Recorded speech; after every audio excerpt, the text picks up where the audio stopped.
Hi everybody and a big welcome to cEDH TV gameplay! Me Pontus Jordan, joined by Def.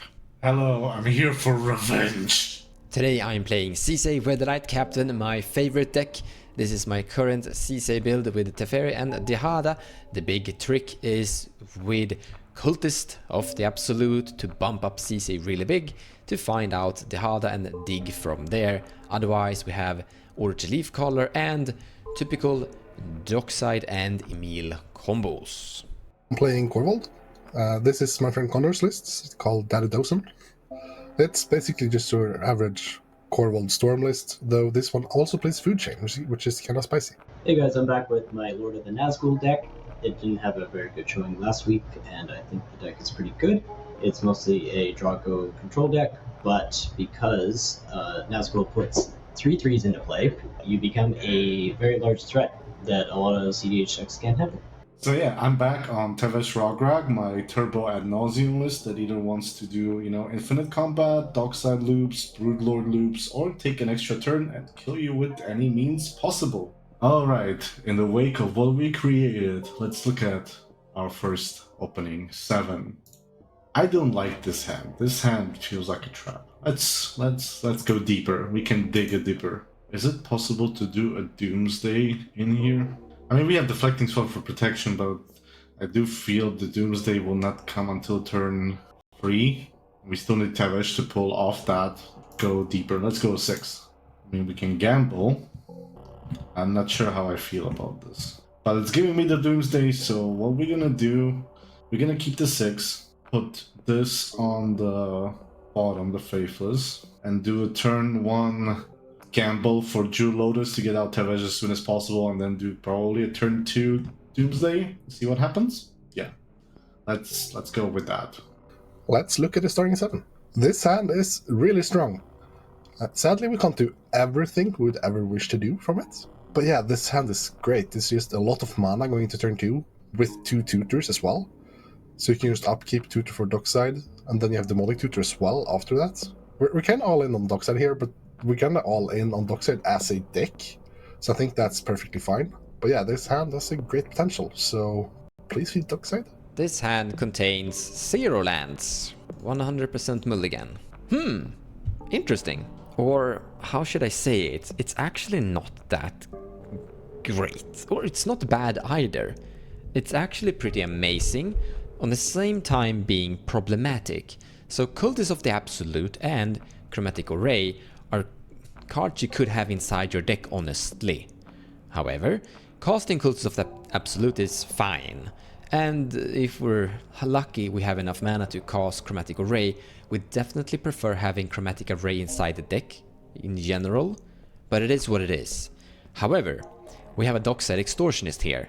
Now we don't have a turn 1 land drop. No, I mean mana dork. But I think we're gonna keep the hand anyways. We are going up against like Jordan is gonna put rocks into play to fuel his Dimir commander. Pontus are a little bit of a hit and miss. It's both gonna contain rocks and dorks, so there's a chance Pontus is like a 50-50. But the Rakdos deck is definitely gonna put some rocks into play, so I think my Dockside should be somewhat fed this game.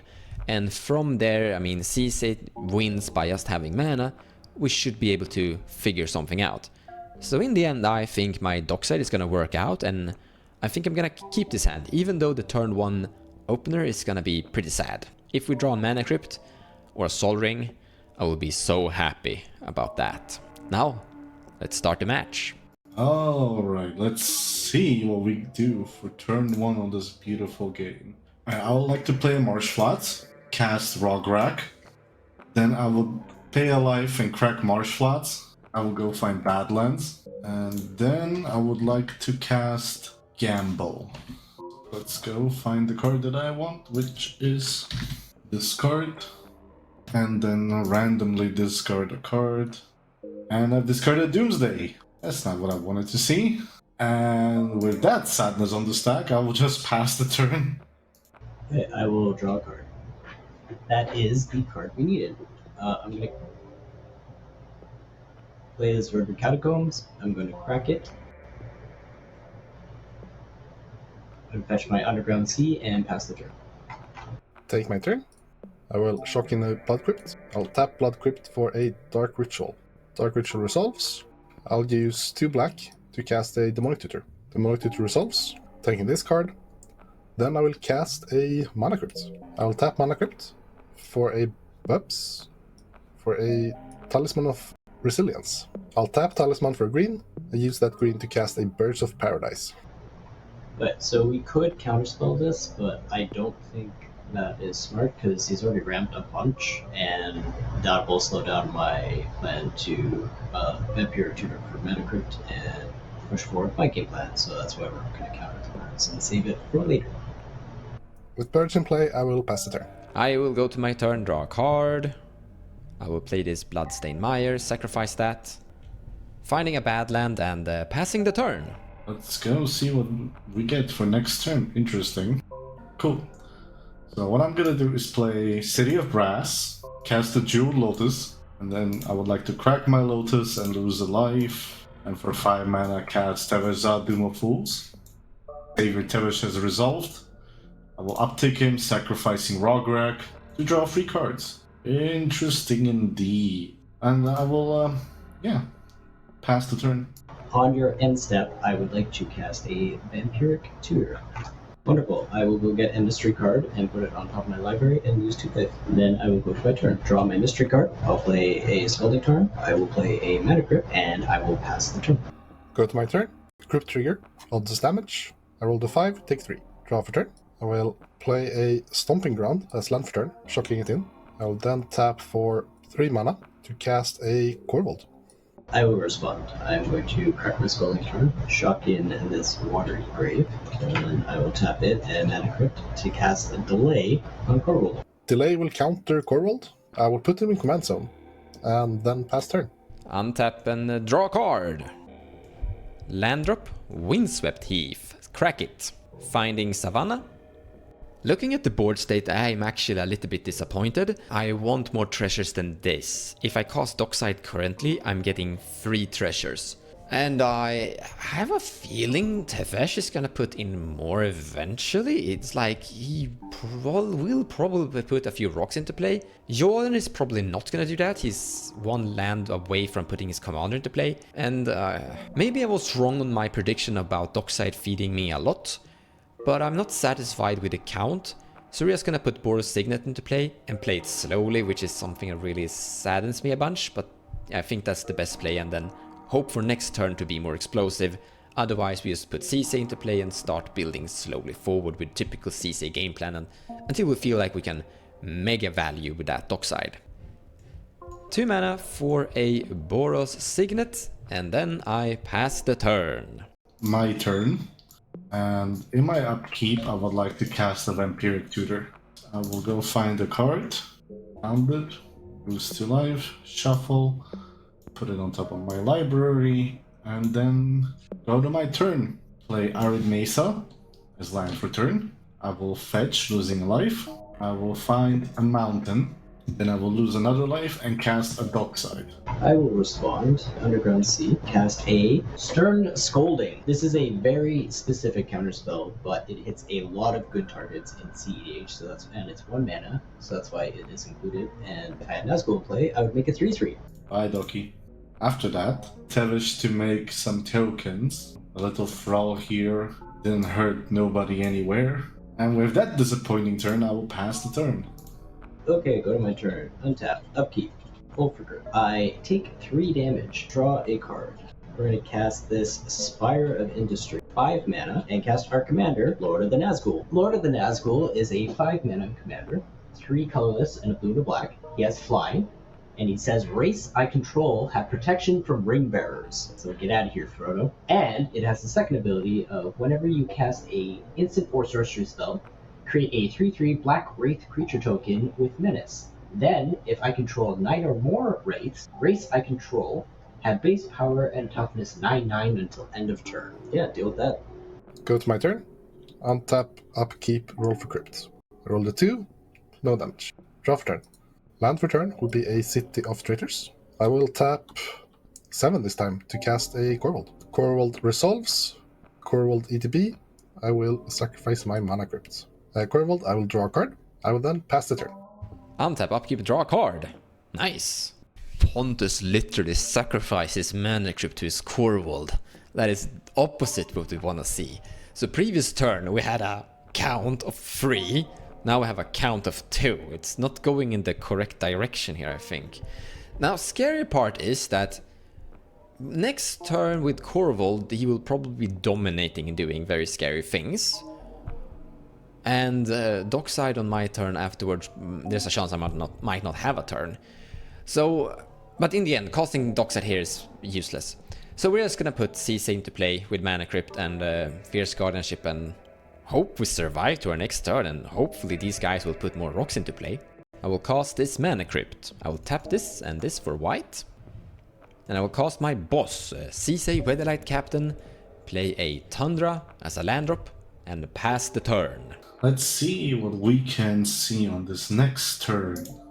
I will do is play a land called Wooded Foothills, also called Woodsy Footsies, and I will lose a life and attempt to fetch. I will go and find Blood Crypt and shock it in.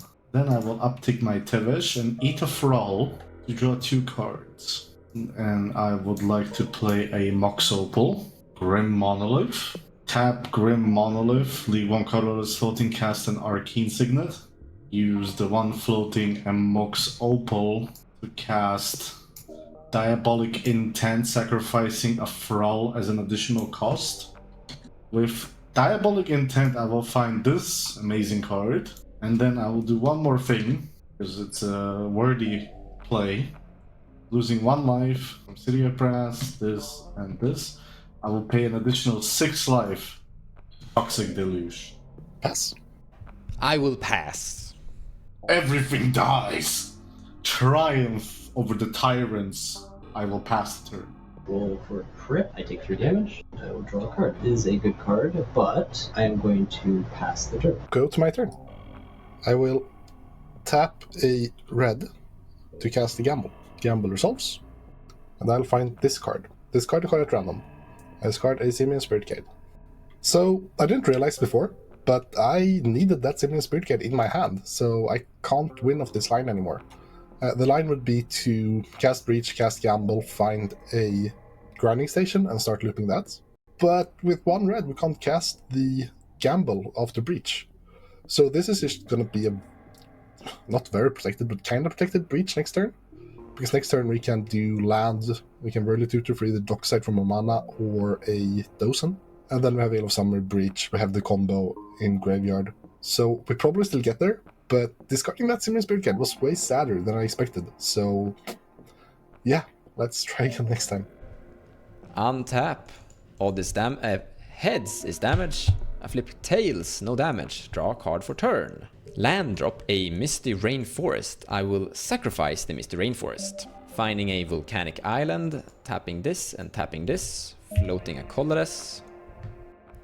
Casting a Dockside Extortionist. Dockside resolves ETB. I get 5 treasures. Then we're gonna follow up by converting this colorless to a red, green, and use the white to an Eladamri's Call. I pass. Wait, it resolves? Yay! I will find Emil the Blessed, to everyone's surprise. Use the 1 red floating, 1, 2, and that one. Emil! I will respond. I'm going to cast a Mystical Tune. I will reveal a Mana Drain, Mana Crypt, and Watery Grave to cast a Frantic Search. Oh yeah, I guess I'll float a colorless. Draw 2, oh that's fine. Draw 2, discard 2 cards. I'm going to discard Demonic Tutor and Notion Thief, and then I will untap 3 lands, and then we will tap Watery Grave for a blue, and we have a blue floating from our Inspire of Industry. Mana Drain the Emil. So we could use Fierce Guardianship on this. We have currently exactly on point 5 mana, which means we're 1 mana away from casting Fierce and on the same turn activating Emil. Now, we could counter this and hope these 2 guys stays alive. They're never gonna do that. They are absolutely never gonna do that. we have other combos available inside our deck. So I think that if I use my counterspell right now, passing turn towards death that I've tutored, we're just gonna lose the game. If I had one more mana here, I would 100% counter this, but I think I lose the game if I counter this and try to protect my Emil. So I'm gonna make Emil die and try to figure out how I'm winning the game somehow later down the road. We have a lot of mana here, so we're sitting in a okay position. And I mean, we already have the Cultists of the Absolute, so without Emil, this being counterspelled, I actually still think we're winning next turn, so I think it's the 100% correct play to let this one resolve. And here, I pass the turn. Well, that was interesting, needless to say. My turn. I will untap everything except for the Grim Monolith, obviously. Play a command tower. Uptick Tevesh to 10. And add 2 Thrall tokens. And the 1, and the 2, and the 3, and the 4, and the 5 mana. Cast Ad Nauseum. I pass on Ad Nos. Ad Nos resolves. So let's do 1, 1, 0, 2, 0, 3, 0, 0, 0, 2, 0, 0, 1, 14, 0, 1, that's 13. Demonic Tutor, 11, 0, and 3 makes me go to 8. Okay, I will stop here with the Adnos, targeting my dockside in my graveyard. I'm going to respond. 1 here, sacrificing 2 treasures. Fierce Guardianship that. I'm gonna be 100% completely honest. I should have counterspelled the Adnos, but I looked at your life total and I went greedy and hoped I wouldn't need it. I was literally hoping for you to actually die on that Adnos, but yeah, carry on. So I will exile Simian Spirit Guide to Pyroblast Fierce Guardianship. I pass on Pyroblast. I pass on Pyroblast. I Fierce. I will have a Dockside ETB, and I will lose 2 life. Count is currently 5 unless Mon sacrifices his final token. I'm sacrificing the treasure, so you get 4. So I have 4 treasures. Cast Lionside Diamond. 1 treasure for a black. Cast Dark Ritual. So I have 3 black. Use 1 of those black for a Soul Ring. Other 2 black for a Demonic Tutor. I will go and find... I will respond just to try. Mm-hmm. It's probably not gonna get there, but let's see. Take a damage, cast a Veil of Summer. I will draw a card of Veil of Summer. It's not Op Agent, so you can go ahead. Alright. Card has been found. Just cast the Paradise Mantle as well. Equip it to the dockside. And then I will sack 2 more treasures for 2 red. And cast the Final Fortune. Final Fortune resolves. I would like to move to my end step. Discard it to hand size. Going to my next turn.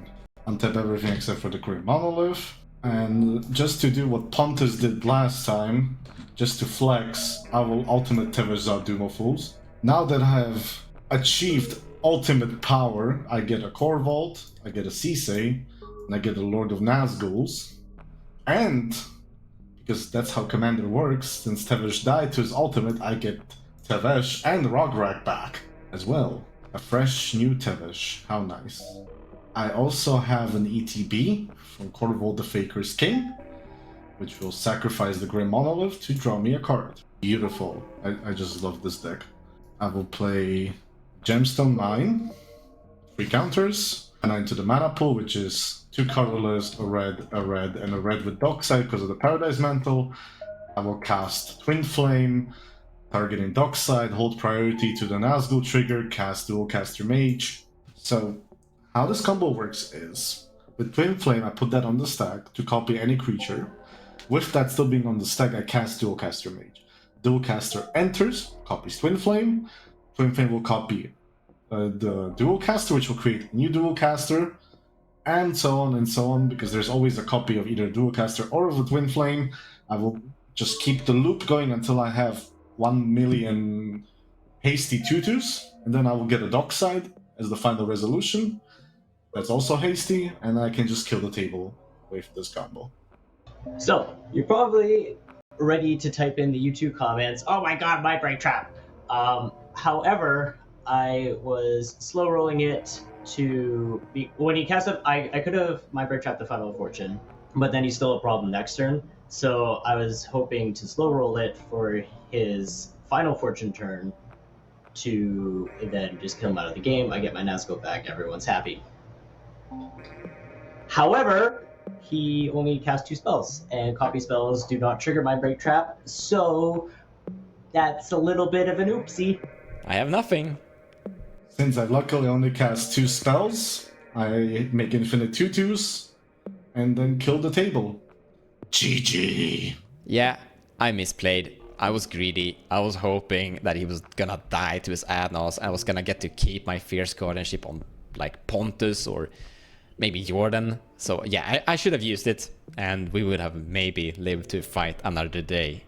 Yeah, our hand basically just had the Korvold plan, and Korvold got countered and then killed, and then I died. So that's what that went. Unfortunately, I had to spend my early turns policing the table before Nazgul was up and getting value, and then we had a little bit of an oopsie on the Mind Break Trap, and yeah, GG. So, ultimating a Tevesh, even if the Doomsday plan failed, Ad Nauseam gets us there no matter what life you have. You just have to believe that your deck will carry you to the end.